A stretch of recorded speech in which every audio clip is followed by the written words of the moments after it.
Assalamualaikum, salam sejahtera. Saya Zulfitri Yusof. Anda bersama kami sebenarnya dalam Sarawak Memilih, di mana gendang pilihan raya sudah pun bermula secara rasminya apabila hari penamaan calon berlangsung pada hari ini, dan mengikut kenyataan daripada SPR setakat jam 10 pagi tadi, 349 calon menawarkan diri untuk dipilih sebagai ahli Dewan Undangan Negeri Sarawak, di mana sebanyak 349 kertas penamaan juga layak untuk bertanding pada kali ini, di mana kebanyakan parti yang bertanding GPS seperti yang diramal ataupun menepati sasaran. 82 kawasan akan ditandingi dan juga diikuti rapat oleh parti-parti yang lain.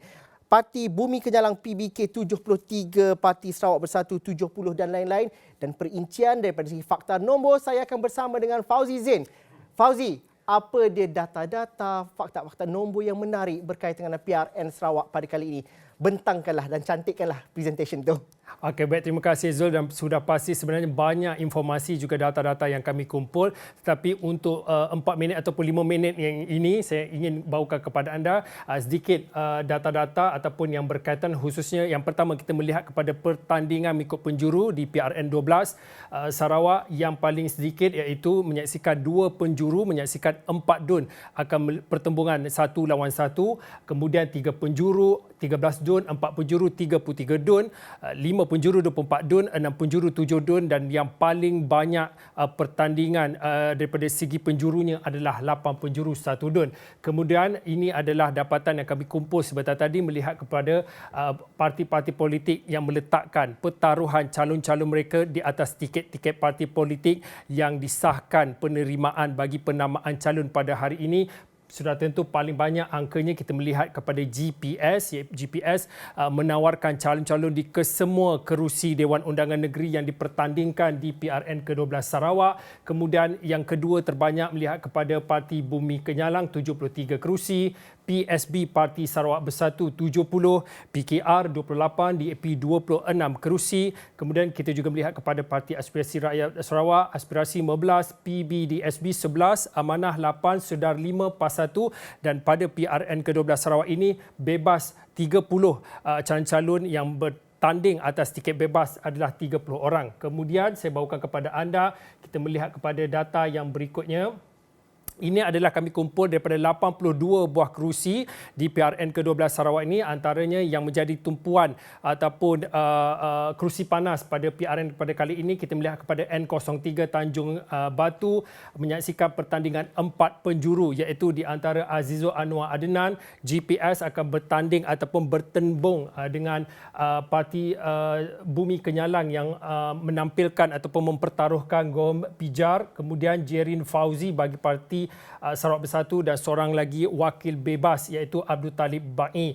Untuk rekod bagi kerusi ini, penyandangnya adalah GPS iaitu Datuk Amir Jamilah Anu, kerana undi pada PRN yang lepas yang dicatatkan oleh Datuk Amir Jamilah adalah 6,573. Majoriti pada PRN yang lepas adalah 6,443. Kemudian satu lagi kerusi panas pada PRN kali ini melihat kepada N26 Gedung, dan pastinya kita melihat kepada calon yang dipertaruhkan oleh GPS iaitu Tan Sri Abang Jo yang bertanding di atas tiket GPS, akan bertentang lagi 3 lagi calon-calon ataupun parti-parti lain, iaitu antaranya daripada PBK, Amanah dan juga PSB. Dan pastinya di kerusi N26 Gedung ini, kerusi ataupun penyandangnya daripada GPS sendiri iaitu Muhammad Nordin Majais, dengan sebelum ini majoritinya 3,365. Kemudian hot seat yang berikutnya kami bawakan kepada anda, N64 Baleh, dan seperti mana yang dikongsikan oleh rakan kami Syaf Syukri yang bawakan daripada pagi tadi sebenarnya, khususnya melihat di Dun ataupun di kawasan Dun yang penyandangnya sebelum ini mendiang Tan Sri James Jemuk Masing.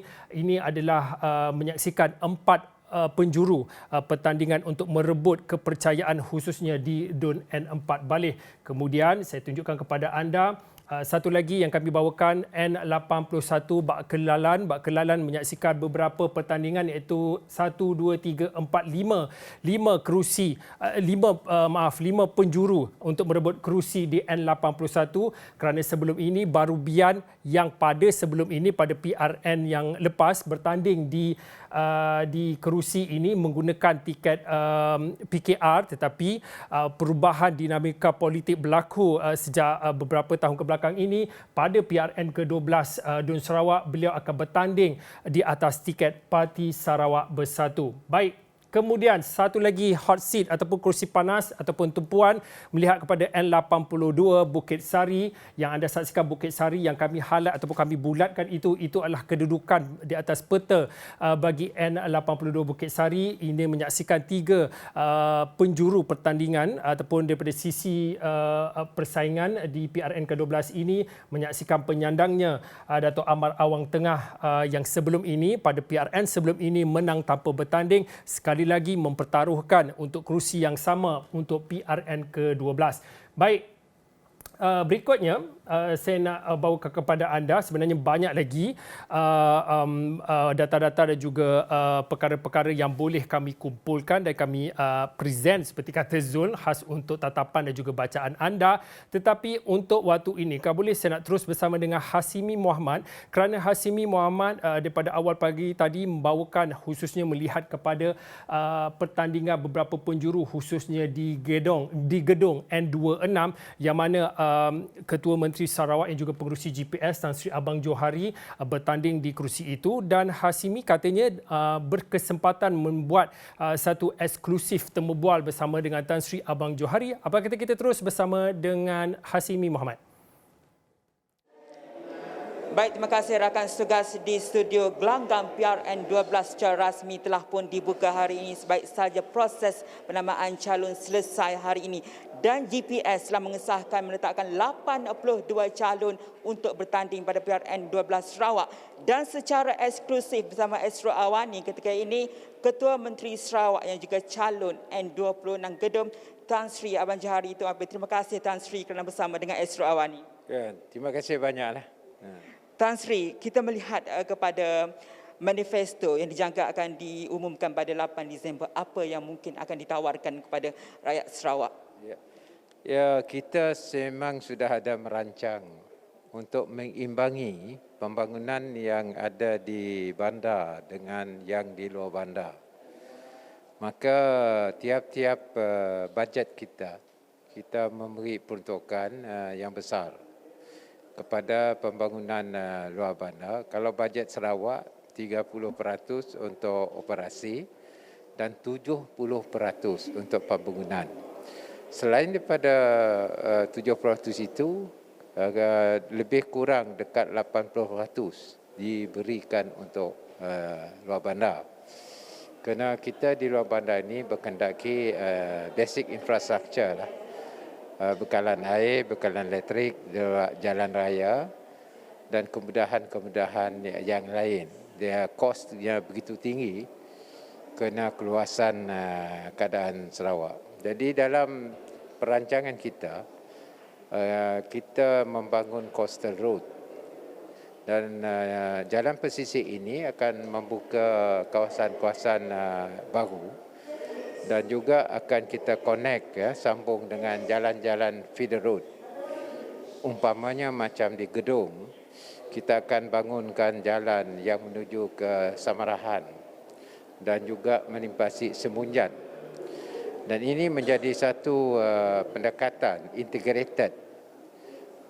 Saya yakin bahawa jangka masa untuk datang ke Gedung dengan alternative route selain daripada Pen Borneo Highway akan lebih dekat. Dan dari Samarahan pula kita ada jalan baru yang akan menuju ke Samarahan. Bermakna kawasan ini lebih terbuka dan kita dapat membangunkan banyak sosioekonomi di kawasan-kawasan tersebut. Tan Sri, kita melihat kepada PRN 12 itu ada sehingga 6 penjuru saingan. Apa definisi ini bagi Tan Sri kerana rakyat Sarawak mempunyai banyak pilihan namun kita percaya GPS sudah pun bersedia? Ya, memang amalan demokrasi kita memberi peluang kepada rakyat Sarawak untuk menjalankan tanggungjawab. Tapi mereka juga telah mengambil kira berapa pentingnya kestabilan politik. Dan mereka telah melihat apa yang berlaku di negara kita. Dan saya yakin bahawa keutamaan akan diberi kepada kestabilan politik dan juga apa hala tuju pembangunan yang harus kita laksanakan. Kerana saya nampak bahawa rakyat sekarang tahu menilai. Mungkin the yardstick is what happened in Malacca. Jadi lebih-lebih lagi politik kita hanya mengenai dengan kepentingan Sarawak, ala Sarawak. Sebab itu saya nampak bahawa yang banyak bertanding ini adalah parti-parti yang selalunya waktu pilihan raya ada yang tumbuh macam cendawan. Musim hujan lepas tu hilang. Tapi kita dalam GPS sudah mempunyai pengalaman yang luas dan pendekatan yang lebih kalkulatif di dalam kita hendak mentadbir urus negeri kita. Tan Sri, ini mungkin soalan terakhir, perpindahan Tan Sri dari Dun 1 ke Dun Gedong. Di sebelah kita ada penyandangnya. Mungkin itu bukan suatu keputusan yang mudah. Bagaimana itu dilakukan dan apa jaminan Tan Sri kepada rakyat di Dun Gedong ini? Ya, sebenarnya ini adalah hasil cadangan daripada penyandang.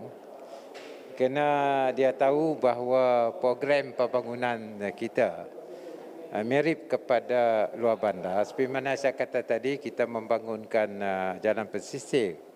Jambatannya 13 buah dan harganya 6 bilion. Selain daripada bekalan air, bekalan elektrik, selama 3 tahun, saya telah dapat melaksanakannya dengan cara baru, model baru, termasuk apa yang disebut sebagai alternative funding. Sebab itu apa yang perlu ialah kita ada dana, kita bangunkan dan penyandang pula cadang kepada saya kalau kita tumpukan kepada pembangunan luar bandar dengan basic infrastructure. Kerana sekarang ini kurangnya basic infrastructure. Jadi ruang ini akan membuka. Jadi dia kata dengan saya, maybe you are the right person mengambil tempat ini. Dan saya mengucap terima kasih kepada beliau. Sebenarnya kita telah berunding 2 tahun. Saya pun tak agak-agak. Tetapi memang niat kita nak membantu masyarakat kita luar bandar dengan adanya jalan pesisir, bekalan elektrik, bekalan air. Maka saya kata kita kerjasama dengan dia. Dan inilah sebabnya saya pindah daripada Satok ke sini. Dan sementara itu saya pun terpaksa meyakinkan pengundi kita di Satok dan mereka rasa dia boleh melepaskan saya demi untuk rakyat. Sikit Tan Sri, reaksi Tan Sri bila mendengar hasrat daripada Datuk Nordin itu? Datuk Nordin sangat ikhlas, Dia kata kalau boleh ambillah cadangan ini. Dan saya berterus terang saya akan retain Datuk Nordin untuk membantu saya dengan latar belakang beliau untuk menggalaskan rancangan-rancangan yang telah saya rancang bersama untuk kawasan Gedong dan spill over to all coastal kawasan yang berkendakkan pembangunan ini. Baik, terima kasih Tan Sri. Itu adalah Ketua Menteri Sarawak Tan Sri Abang Johari Taufiq dan juga calon Dun N26 Gedong memperincikan aspirasi beliau dan bagaimana keyakinan GPS untuk menawang dan membentuk kerajaan baru. Kita terus saja kembali kepada rakan setugas di studio.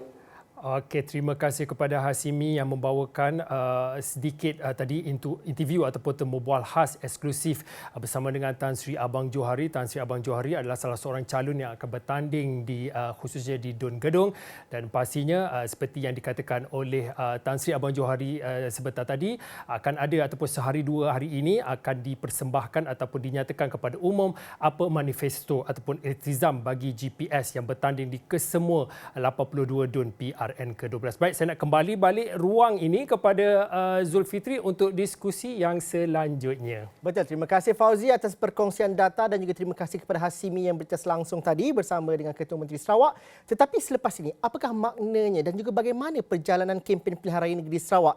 Bagaimana itu dapat kita ramal? Saya akan bersama dengan saudari Ivy juga selepas ini langsung dari Kuching. Kita berhenti rehat seketika dahulu.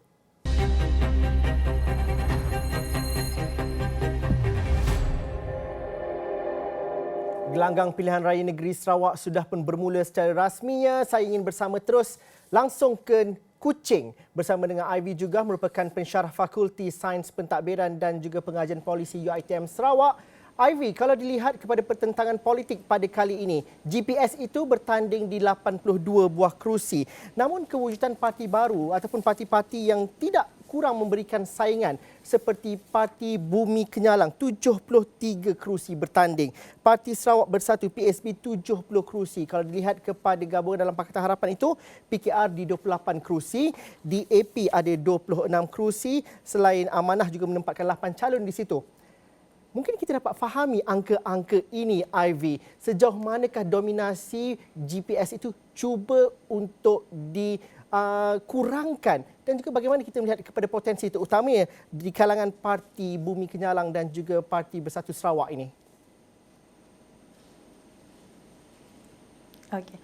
Ya, kita lihat PRN kali ini memang agak sengit bila kita tengok yang GPS bangsa penamaan calon ada 82 calon yang dipertandingkan dan juga mendapat saingan daripada seperti Encik mention tadi PSB dan juga PBK dan juga parti-parti lain. Ini menunjukkan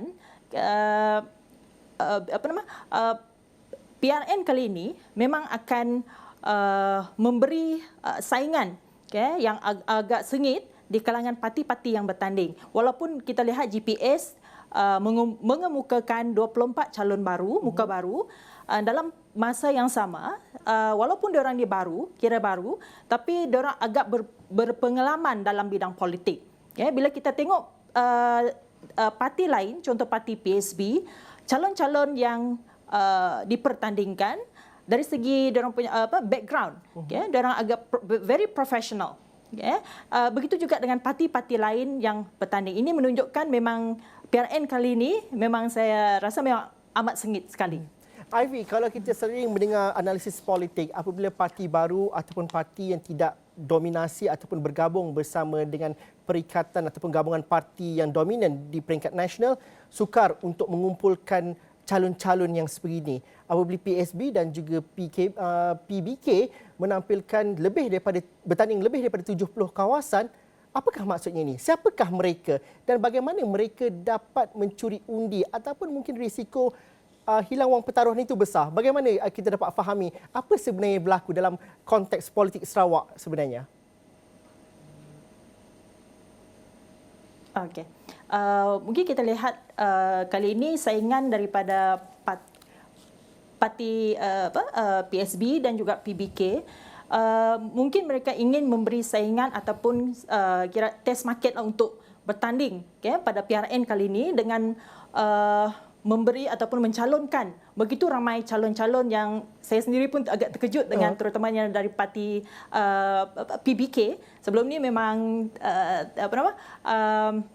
tak ada news yang cover PBK akan menghantar calon, berapa ramai calon di kawasan tertentu. Tapi kali ini bila hari penamaan calon, seramai 73 calon dari parti PBK dan begitu juga daripada parti PSB. Di sini kita boleh melihat mungkin parti-parti yang lokal ni, yang lokal parti, diorang ingin memberi saingan dalam konteks untuk memberi yang lagi kompetitif lah untuk bila pilihan raya nanti. Terutamanya mungkin mereka akan mengetengahkan isu-isu yang melibatkan yang melibatkan isu tempatan. Contoh yang isu MA63 dan juga isu-isu pembangunan lain. Yang ini memang akan menjadi cabaranlah kepada GPS, begitu juga dengan parti-parti yang bertanding. Ivy, saya ingin berkongsi dan juga melihat kepada pertembungan beberapa penjuru. Saya kira 5 atau 6 penjuru di DUN Bekalalan yang melibatkan penyandangnya iaitu Barubian, di mana Barubian akan ditentang oleh Peguam Sam Laya daripada GPS dan juga beliau ditentang oleh Peter Asud daripada PKB, Martin Samuel daripada PKR, termasuk juga Agnes Padan yang menjadi calon bebas di DUN Bekalalan. Agnes Padan merupakan bekas ketua wanita negeri Sarawak. Justru bagaimana ini kita lihat bahawa DUN Bekalalan ini sebahagian daripada hot seat, bagaimana dominasi Barubian itu dapat disekat dan juga bagaimana kita dapat fahami. Contohnya seperti Agnes yang dulunya daripada PKR menjadi calon bebas, apa sebenarnya yang berlaku dan juga apa yang kita dapat fahami daripada situasi ini? Okey, di kawasan DUN Bekalalan ni, saya rasa ini lebih kepada isu calon, stereotip para pengundi ataupun para penduduk berkenaan dengan penyandang di kawasan terbabit, stereotip daripada daripada parti yang diwakili oleh penyandang sebelum ini, isu-isu lompat parti. Tapi saya percaya yang ini lebih kepada isu calon. Kalau isu tempatan, saya percaya yang penyandang sebelum ni memang dah dikenali kawasan penduduk di kawasan terbabit dan beliau mendapat undi di DUN Bekalalan. Cuma isunya sekarang mungkin isu lebih kepada isu yang akan digunakan nanti mungkin lebih kepada isu calon yang penyandang yang sebelum ini. Dan bila kita lihat tadi ada 5 pertembungan 5 penjuru di kawasan DUN Bekalalan tetap akan memberi saingan kepada penyandang di kawasan terbabit. Tapi saya percaya memang untuk di kawasan DUN Bekalalan ni mungkin adalah lebih kepada isu stereotip oleh para penduduk mengenai parti ataupun yang diwakili oleh penyandang yang sebelum ni, isu yang lompat parti ataupun yang masa kerajaan sebelum ini. Bagaimana pula dengan kerusi di DUN Baleh dan juga Mambung? Baleh itu agak menarik, kerusi yang ditinggalkan oleh mendiang James Jimok Masing. Bagaimana kasut besar itu dapat diisi oleh mereka ataupun anak saudaranya yang mahu bertanding di atas tiket GPS? Mampukah ataupun adakah isu-isu lain yang mendominasi juga nanti? Okey, kalau bila kita lihat di DUN Baleh, saya rasa tak ada major isu lah, tak ada isu utama yang dimainkan sebab saya percaya penduduk ataupun pengundi di kawasan DUN Baleh ni memang dah kenal lah dengan kira legacy mendiang Tan Sri James Jimok Masing. Mungkin ini bukan bukan barulah bagi penduduk di kawasan terbabit. Ini akan memberi saingan kepada calon-calon daripada parti lain, untuk lebih untuk menandingilah calon daripada GPS, sebab kita sedia maklum calon GPS adalah anak buah kepada mendiang Tan Sri James Jimok Masing. So secara indirectly kita boleh tahu pengundi ataupun penduduk di kawasan terbabit memang dah kenal lah dengan calon daripada GPS berbanding dengan calon-calon yang tiga orang calon lain yang memberi saingan kepada DUN Baleh. Berkenaan dengan DUN Mambung, saya percaya di DUN Mambung dia tak ada isu yang major isu sebab di DUN Mambung ni penyandang yang sedia sebelum ini memang menang dengan bergayalah di kawasan terbabit. Memang kira macam legacy memang dah di kawasan DUN Mambung. Cuma mungkin dalam konteks ini lebih kepada isu parti yang diwakili oleh atau yang diwakili oleh calon daripada GPS dan dia juga mendapat saingan daripada calon-calon daripada parti lain. Contoh kalau saya tersilap calon dari DAP dan juga PSB dan PBK. Dia juga mendapat saingan daripada parti-parti komponen lain. Parti pembangkang yang lain. So mungkin ini agak sengitlah untuk DUN Mambung. Mungkin penduduk akan melihat ataupun akan melihat adakah penyandang sebelum ini mampu bertahan dengan tekanan daripada parti-parti calon daripada parti-parti yang lain. Ivy, saya ada 1 minit saja berbaki, tetapi ini mukadimah untuk kita bercerita pada hari pertama kempen ini. Kempen di media sosial dan juga cara baru untuk berkempen dengan peraturan-peraturan yang sedikit ketat kerana COVID-19. Bagaimanakah setiap parti bijak untuk menggunakan peluang ini? Dan juga bagaimana pemerhatian dan juga ramalan Ivy dalam hal ini berkaitan dengan kempen?